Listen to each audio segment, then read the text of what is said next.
Hello? Alin mo maganda? Hello?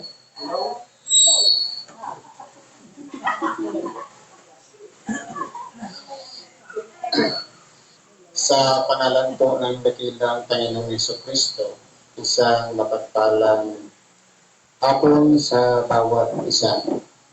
Nandito po tayo sa ikalawang bahagi na kung saan ang mga sitas na binibigay sa bawat gampanin ay ating binabasa at binibigyan ng buhay upang hindi masayang yung pagpunta natin dito na alam natin yung sitas pero hindi natin nauunawaan. Memorize yung verse, yung chapter, pero walang naintindihan. Ngayon, babasahin natin at tatalakayin, bibigyan ng buhay para kumbaga sa pagkain, hindi lang sa alam mo yung klase ng pagkain, kundi inihain na, hindi ka na nahihirapan nguyain. Kumbaga pinalambot ng gusto yung karne at saka pinimplahan ng tulo para pag kinain natin, doon natin mararamdaman, may paminta pala ito, may bawang, may sibuyas. Ganun po yun. Kaya ngayon, hihimayin natin ang Ebanghelyo. Ang una pong aralin ayon sa unang sulat ni Apostol Pablo sa mga taga-Corinto. Sa Kapitulo 10, versikulo 1 hanggang 12. Ang sabi po ganito, sapagkat hindi ko ibig mga kapatid na di ninyo maalaman na ang ating mga magulang ay nangapas sa ilalim ng alapaap at ang lahat ay nagsitawid sa dagat. Ngayon po, pagbalik tanaw tayo sa kasaysayan na kung saan kung paanong ang mga Israelita na napunta sa Ehipto sa pamamagitan ng pagiging isang alipin. Unang buhay sila doon ng isang alipin. Pero po yun, kalooban po yun ng Diyos na mapunta sila doon. Dahil kung hindi po nangyari yun, marahil po ang mga Israelita ay nalipol na. Kasi pagkasaysayan yan, si Jose naging daan para yung gawa-gawa lang ng kanilang mga kapatid na ibubog siya sa hukay at kumuha ng dugo ng isang hayop, pinakita doon sa kanilang ama na si Jacob o na si Isay, na kung saan ang akalan noon patay na ang kanyang mga anak. Kasi yung sa lumang kita nakalagay yung Isay. Pero kung aaralin natin, ito yung 12 magkakapatid. Na kung saan, ang pangyayari kay Jose ay naging daan upang Israelita ay ihanda sa darating na taggutom. Kaya sila'y napunta doon sa Ehipto. At yun nga, nagkaroon ng panaginip si Paraon na 7 baka na payat at sumusunod yung matataba at kinain ng mga payat yung matatabang baka. Ganon din yung 7 uhay. 7 uhay na mataba at sumunod 7 uhay na payat at kinain naman ng mga payat na uhay ang mga matataba. Na kung saan, ito ay ipinaliwanag ni Jose kay Paraon na magiging o dadanasin ng bayan ng Ehipto na kung saan 7 taong sagana at susunod 7 taong taggutom. Kaya po, si Jose ang naging daan na punta doon hanggang sa dumating nga sa Kanaan ang taggutom at naging daan din muli yung pananailangan nila ng trigo, kaya napunta sila doon sa Ehipto. At lumago po yun. Mula sa 77 tao, naging libo-libo ang mga Israelita na nakatira na doon sa Ehipto. Kaya po, nagbabalik tanaw dito si Apostol Pablo na kung saan ipinapangaral niya ang tungkol sa mga nangyari noong panahon. Yung tinatawag ng mga magulang, yung lahi ng buong Israel, o mga Israelita. Na sila po, nung hanguin ng Diyos sa pamamagitan ni Moises na naging daan, na bagamat nasa kanya na ang lahat ng karunungan at katalinuhan ng mga Ehipsyo, pero nagawa pa niyang iwanan ang kanyang kinalakihan at nabuhay sa saparan na kung saan doon naman siya tinawag ng Diyos sa pamamagitan ng isang maliit na puno na nagliliyab at doon tinawag siya at pinatatanggal ang kanyang sandalyas at sa pamamagitan po noon ay nagpatira pa siya sapagkat ang lugar na kanyang pinalalagyan ay isang dakong banal. At ipinahayag sa kanya ang pamamaraan o mga daan na gagawin niya upang ang mga Israelita ay hanguin niya doon sa lugar ng Ehipto sa ilalim ng kapangyarihan ni Parao. Kaya po, nung hanguin po sila, marami pong mga ginawa ang Diyos na kababalaghan na kung saan sa pamamagitan ng tungkod ni Moises ay hinango silang lahat. At pagkatapos doon nung sila ay nasa daan, sila po ay pinoproteksyonan sa pamamagitan ng isang alapaap kapag tag-araw. At sa gabi naman, ito ay nagiging haliging apoy.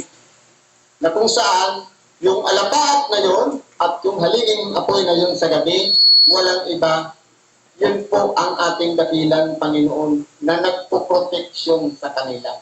Kaya po sabi dito, sila ay nangabautismohan sa alapaap dahil sa proteksyon na ibinibigay ng Panginoon sa kanila, sila po ay nagtamo ng kaligtasan. At nung sila po ay makukorner na ng mga Ehipsyo, dahil siyempre may karwahe yung mga Ehipsyo, samantalang sila, kariton lang, at marami pang pamilya at mga daladalahan na bitbit nila, kaya hindi sila makausap. Nung nakita nila nasa taas ng bundok na pagpalusong na yung mga Ehipsyo, nangatakot sila. Pero sa pamamagitan ng kalooban ng Diyos at ng tungkod ni Moises, sila po ay itinawid doon sa dagat. Nung hatiin ng Diyos ang dagat, sila po ay sinasabi nangabautismuhan sa dagat. Kaya po, kung pag-aaralan natin, ano po ba ang pinakakahulugan ng bautismo doon sa alapaat at yung bautismo doon sa dagat? Sapagkat, nung dinaranas ng mga tao ang kahirapan ng init, yung pagsisisi nila ang naging daan na para na rin silang binautismohan sa pamamagitan ng kanilang luha na dumadaloy sa kanilang mga mata. At yung takot naman nila sa mga Ehipsyo, na akala nila ay mapupurnal na sila o mamamatay na sila. Sila ay nagsitawag sa Diyos at nagsipagsisi ng kanilang mga kasalanan. At sila ay nangabautismohan ng muli sapagkat nalinisan ang kanilang puso, diwa at pag-iisip sa pamamagitan ng tinatawag na pagsisisi. Kaya sabi, nangabautismohan sila sa dagat. Kaya po, kung titingnan po natin, tayo pong lahat minsan dumaranas sa kapighatian, kapalisahan man, problema, karamdaman. Pero hindi pa po huli ang lahat. Palagi pong nandyan ang dakilang Panginoon, palaging nandyan ang Diyos, nakaantabay lang sa bawat isa sa atin. Kaya lang, ang tao madali pong sumuko. Pero, kung atin pong pag-aaralan, ang Diyos po nandyan lang naman. Tawagan lang natin siya. Magsisi tayo. at magsipanumbalik o magbalik loob sa Diyos at pagkakalooban niya tayo ng panibagong chance. Kaya po, yung bautismo nitong sinasabi, yun yung paglilinis. Sabi nga, ang bautismo ay isa sumpa mula sa isang malinis na buhi, na kung saan ang isang taong nagsisisi at nagbabalik loob sa Diyos ay nalilinisan. Kumbaga nare-reconstruct ang ating kaisipan, diwa at pag-iisip. Na kung saan, kung dati malayo ng ating narating, napahiwalay na tayo sa Diyos at nagkasala na, pero sa oras na tayo'y nagbalik na muli sa pagiging isang makasalanang nagsisisi, nare-reformat po ang ating mga kaisipan, ang ating mga kaluluwa at buo nating pagkatao. Halimbawa, active ka ng 5 years o 2 years, tapos napahiwalay ka, sa oras na nagsipanumbalik, nare-reconstruct ang ating kaisipan, mag-umpisa na naman tayo sa una hanggang sa pagpapatuloy. Kaya po, ito po ang sinas ngayon na ipinagkakaloob para ipagkaloob din sa atin ang karunungan na kaya pala nangyayari sa buhay natin na minsan napapahiwalay tayo at minsan nakakabalik na naman tayo dahil po yan po ay kalooban ng Diyos. Sabi po dito, at lahat ay nagsikain ng isang pagkain din ayon sa Espiritu. At lahat ay nagsiinom ng isang inumin din ayon sa Espiritu, sapagkat nagsiinom sa batong yaon, batong ayon sa Espiritu, na sumunod sa kanila, at ang batong yaon ay si Kristo. Totoo po, sa pangangailangan ng mga Israelita, ang Panginoon ay palaging naroon. Yung batong pinagpok ni Moises, na doon nga ay nagkasala si Moises sapagkat itinanyag na ang kanyang sarili na kung hindi dahil sa kanya, hindi lalabas ang bukal. Kaya hindi po siya nakapasok doon sa lupang pangako dahil sa pag-ako ng isang bagay na hindi kanya. Kaya po, kung pag-aralin po natin, isa lang bukal ang pinanggalingan ng lahat ng ininom ng mga ninuno natin o yung mga Israelita noong panahon. Ang pinanggagalingan ng pinaka-source ng tubig na yung walang iba, ang batong yaon ay si Kristo. Bagaman ang karamihan sa kanila ay hindi nakalugod sa Diyos. Totoo po. Sapagkat may mga tao na ang mga Israelita po kasi katulad ng sinasabi din ng ating dakilang Panginoon. Katulad sila ng ng mga sisiwa na inaamo-amo ng inahin. Subalit, sabi ng ating dakilang Panginoon ay ayaw mo. Dahil, kumbaga, itinuturo na sa atin yung pamamaraan, yung pagdidisiplina, kung paano tayong manahan sa dapat nating nilalakaran habang tayo nakasunod sa ating dakilang Panginoon. Pero minsan po, may sandiri tayong pride, ego. Minsan nagre-reklamo tayo. Matutol tayo. Minsan naman, ayaw natin ng pagpapasakot, lalong-lalong na kung hindi natin kasundo yung namumuno. Kaya yan po yung tinatawag na pride. Pero kung pairalin po natin ang pagsunod sa ating dakilang Panginoon, sa 12 alagad na tinawag niya, isa lang naman ang sinabi niya. Follow after me. Sumunod ka sa akin. Ang pagsunod po ay isang sakripisyo na kung saan malaya sana tayong nakakagawa ng ating mga ginagawa na mga pagkakasala at anumang kaabalahan dito sa ibabaw ng sanglibutan. Pero alang-alang sa pagsunod, isasakripisyo natin yung kalayaan na yun. Na dati, malaya tayong manirang puri, magmura, o magpakamak sa kapwa.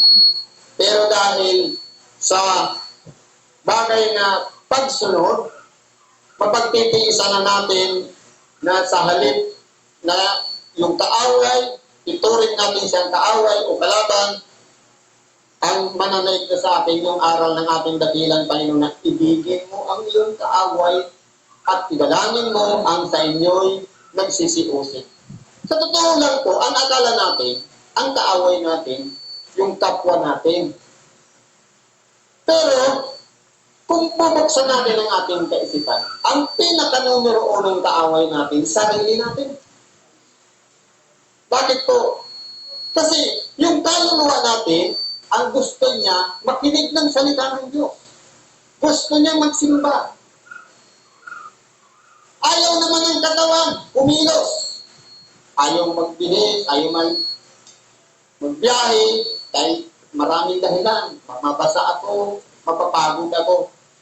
Sa totoo lang po, yan po ang pinakakalaban natin, sarili natin katawan. Kaya po, kung tinignan natin, ang akala natin, yung kalaban natin, yung nasa paligid natin, sa sarili lang natin. Dahil ang tao nilikha kumplito. May kaluluwa, may espiritu, may katawan. Ang katawan ay hinahanap din yung nasa nito.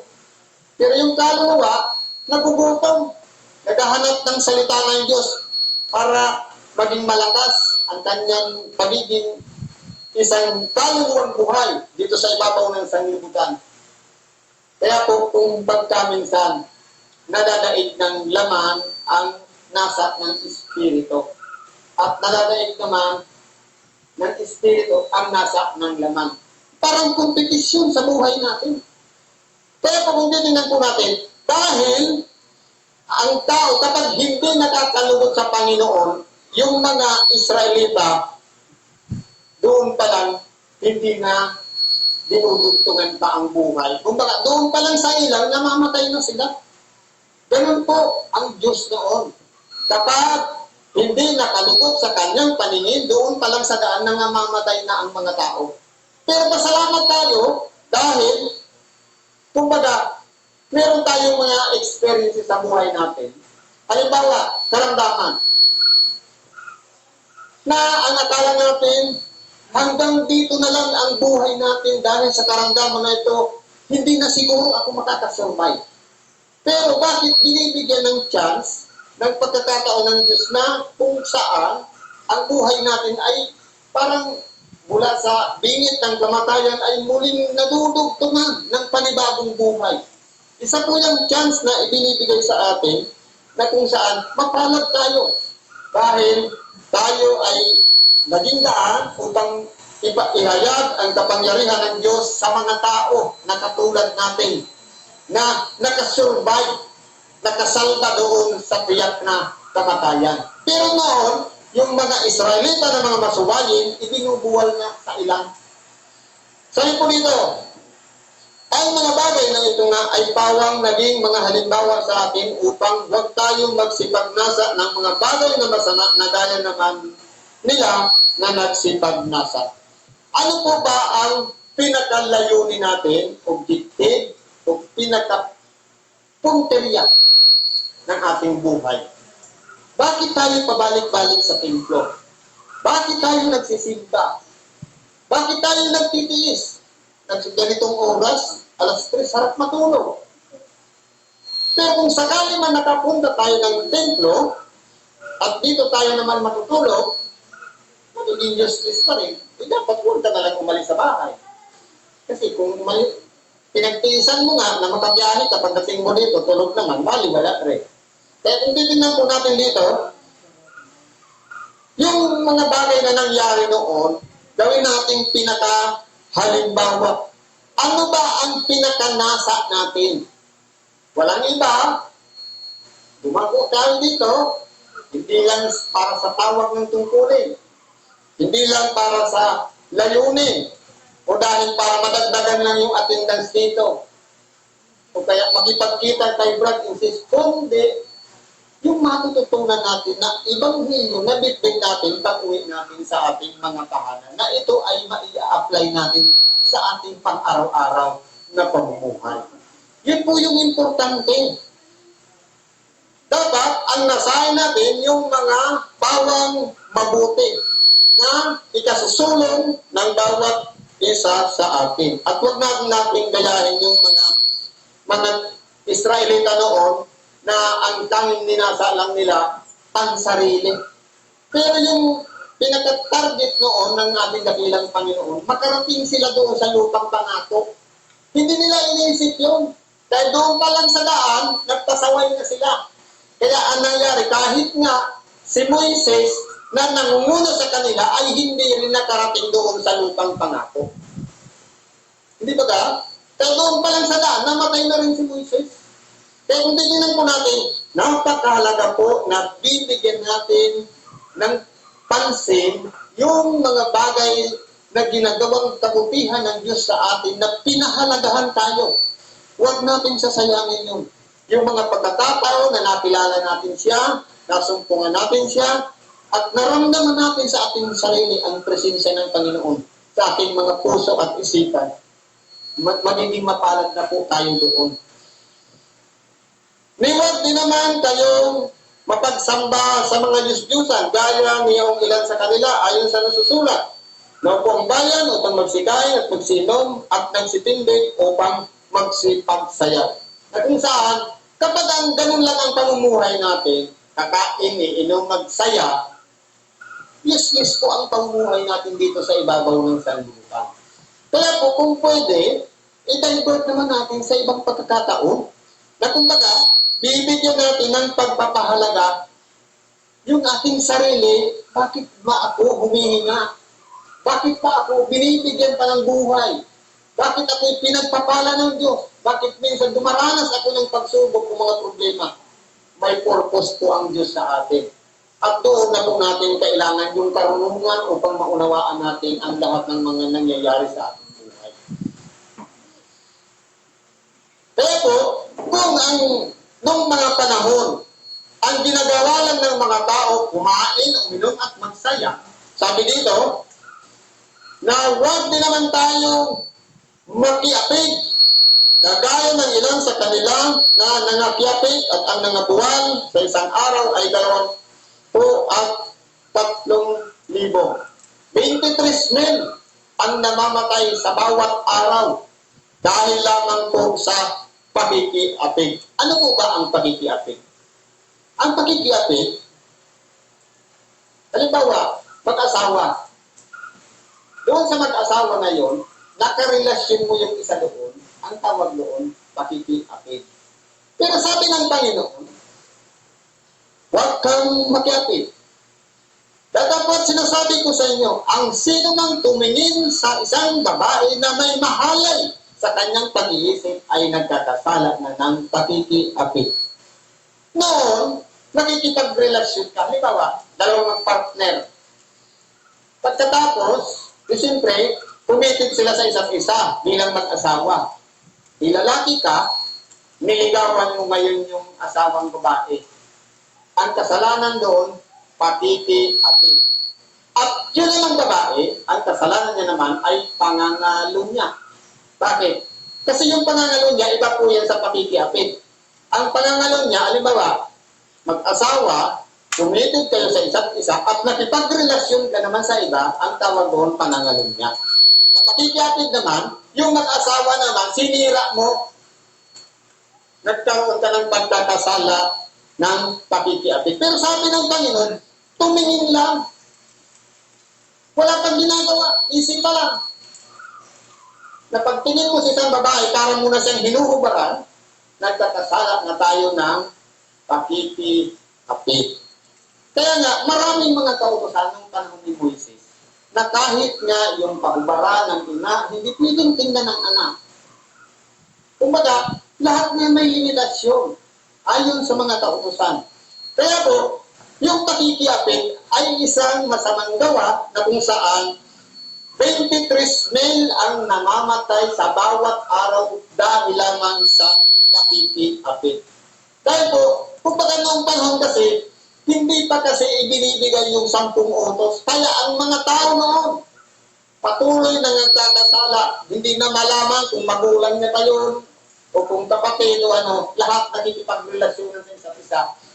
Kasi kung titingnan po natin, malaki na po yung 23,000. Sa isang araw lang mamatay doon sa ilan. Na kung saan, kumbaga, hinuhukuman na agad ng Diyos yung mga tao. Wala nang chance. Sa oras na makiapid, wala nang pagbabago. Hinakatulan na agad na mamatay doon sa parang. Sabi po dito, Ni huwag din naman nating tuksohin ng Panginoon na gaya ng pagkatukso ng ilan sa kanila na napahamak sa pamamagitan ng ahas. Totoo po. Kaya po, ang Panginoon ay tapat sa atin. Huwag nating susubukan na tuksohin na alam na natin ang mga patutuon niya, ang kanyang mga inihahayag sa atin, pero sadyang mapanubok tayo at tinutukso natin. Kaya hindi din po natin dito, huwag na tinuturuan tayo na huwag na natin gayahin ang mga nangyari noong unang panahon na tinukso nila ang Panginoon. At sa pamamagitan ng ahas, sila'y nangamatay. Lalo na po ngayon na ibinubuhos sa atin ang kapangyarihan ng Espiritu Santo, maging maingat na po tayo sa paggamit ng kapangyarihan yan na ipinagkaloob sa atin. Lalong-lalo na sa pagtulong sa may karamdaman, kung kinahatagan lang tayo at pinagkalooban ng Espiritu Santo para tumulong sa kapwa, magpahayag ng Ebanghelyo, mamuno. Huwag po nating sasayangin yan at bigyan natin pagpapahalaga. Yung bagay na tinanggap natin sa makatuwid bagay, yung tatak ng Espiritu Santo na ipinagkaloob sa bawat isa, sapagkat mas mabigat po ang pagkasala dyan. Yan po ay walang kapatawaran. Ang magkasala laban sa anak ng tao may kapatawaran. Lahat ng sumampal, nagsuntok, dumura sa ating dakilang Panginoon, pati yung naghagupit sa kanya, lahat yun may kapatawaran. Pero doon, sa tumutog sa kanyang mga sinabi, na walang iba inihahayag ng Espiritu Santo at tinutulan, mas mabigat po, walang kapatawaran po yun. Ito na po yung mga aral na ipinagkakaloob sa atin sa bawat linggo, na kung saan napapakinggan natin ang Ebanghelyo, dapat po ito ay kinakailangan nananariwa palagi sa ating mga kaisipan. Hingin natin yung unawa mula sa Diyos. Sabi niya, kung nagpupulang ika nga ng karunungan ang sino man sa inyo, humingi sa Diyos. At doon natin maunawaan ang lahat ng mga bagay na kung saan tayo po ay nagtatagumpay dito sa ibabaw ng sanglibutan. Sabi po dito, huwag din naman kayong mga bulungan na gaya ng ilan sa kanila na nagdulungan at nangapahamak sa pamamagitan ng nangwawasak. Ano naman po ang nangyayari sa mga nagagubulong-bulungan? Pag sinabi na nagugulong-bulungan, yun bang, ano ba, may nagsasalat ka dito, tapos may nag-uusap naman dyan, para bagang tutol ka doon sa sinasabi. Kasi po, hindi po magandang gawain yun. Kaya, mas maigi pa, habang may nagsasalita, nandyan kayo, nakaupo, at palit-palit lang naman yun. Yung mga nakatayo dito, yun naman ang tagapakinig, yung iba naman ang magsasalita. Ibig sabihin, ang hinahanap dito, yung connection na may nagsasalita at may nakikinig na hindi ka dapat tumutol doon sa ipinapahayag sapagkat siya ay nagsasalita dyan sa unan, kalooban ng Espiritu Santo at dinidiktahan ang kanyang isipan mula sa laman ng kanyang utak para ipangaral ang Ebanghelyo at patuloy na lumago ka. Kumbaga, isang verse, pwede mong ipalawakin yung unawa na hanggang sa yung madali mo na siyang maintindihan. Kumbaga, mahirap mong unawain kapag binasa mo, pero kapag pinapaliwanag, kumbaga, hindi mo na siyang ngunguyain, kundi lulumutin mo ng direksyon dahil kumbaga, matigas. Napakalambot na ng pagkain, hindi mo na siya gigilingin. Hindi na kailangan nguya-nguyain pa. Sabi pa po dito, ang mga bagay na ito nga ay nangyari sa kanila na pinakahalimbawa. Yung mga nangyari doon sa mga Israelita na hindi nakaabot doon sa lupang pangako, yun po ay halimbawa upang sa ganun ang tao ay matuto na kung saan huwag na natin gayanin yung mga ginawa nila na hindi sila nagtagumpay na karating doon sa lupang pangako. At pawang nangasulat sa pagpalaala sa atin na mga dinatan ng katapusan ng mga panahon at tayo po yun. Yung dinatan ng katapusan ng panahon. Mapapalad tayo kung tayo po sa kabila ng ating pagiging isang makasalanan, sa kabila ng ating pagiging hindi matuwid, umasuwayin o hindi tapat sa Diyos. Mapalad tayo, bagamat dumaranas tayo noon, nandito parang tayo nakatayo. Pero kung may huli ditong sinabi, kaya ang may akalang siya'y nakatayo, mag-ingat na baka mabuhat. Kaya huwag po tayong pagkakalmante. Sasabihin natin, ibanghelista ko, sasabihin naman, active ako as member, sasabihin naman ng iba, palagi akong kumakanta, palagi akong nag-aayuno, gabi-gabi ako nag-prayer. Sa totoo lang po, pinapag-ingat tayo, huwag tayong pagkakampante. Ibig sabihin, sa lahat ng ating pakikipag-ugnayan sa Diyos, nakahiga man tayo, naglalakad, tumatakbo, nananalangin. Kasi po panalangin lang ang pinaka gawain ng isang tao para makakunik ka sa Diyos. Kakausapin natin siya. Palagi natin ilalagit yung paghingi ng tawad. Sapagkat hindi natin alam, baka sa pagkakatayo natin, hanggang doon na lang ang buhay natin. Kaya, palagi tayong maglinis ng ating mga kalooban, pag-iisip at tiwa, magsisi tayo. Siyempre, ang pagsisisi, may kasama po yung gawa, pagtalikod. Nagsisi ka nga. Para mangyayari niyan, isang pong bisis ka nga akong nabautismuhan. Kahit 10 beses kang ilubog, kung walang pagsisisi, walang luhang tumulo dyan sa iyong mga mata, magiging useless lang. Magiging mababaliwala lahat ng mga taong naglulog sa iyo doon sa bautismo. Ang pinaka-importante po dyan, yung luha na dumaloy sa ating mga mata, yun ang pinakatunay na bautismo. Sapagkat naaantig po ang ating puso, ang ating kalooban, ang ating diwa at pag-iisip dahil tayo po ay handa ng magpasakop ulit sa Diyos at magbalik loob sa Kanya. Kaya po, ang panalangin, ang tanging paraan para tayo'y malinisan ang ating kalooban, pag-iisip at diwa, ilapit natin yan sa Diyos, tawagan natin siya at humingi tayo ng tawad. Sakali man tayong mabuwal o namatay, tayo'y ready doon sa ikalawang buhay. Yun po yung pag-aabangan natin, yung extension na inihanda ng Diyos, yung buhay na walang hanggan. Siguro po, nandito na lang, pagsibagi natin sa oras na ito.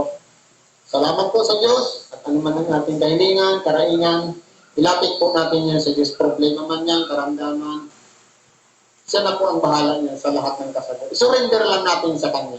Ang pag-surrender po kasi hindi ibig sabihin na, halimbawa, gusto mong makapasa sa exam, sinurrender mo sa Kanya, pero nag-iisip ka pa rin tapos sa ako, hindi. Sinurrender mo na, bahala na siya. Kasi kung oras mo para pumasa, palooban niya yan. Kaya, let thy will be done. Salamat at magandang hapon sa ating lahat.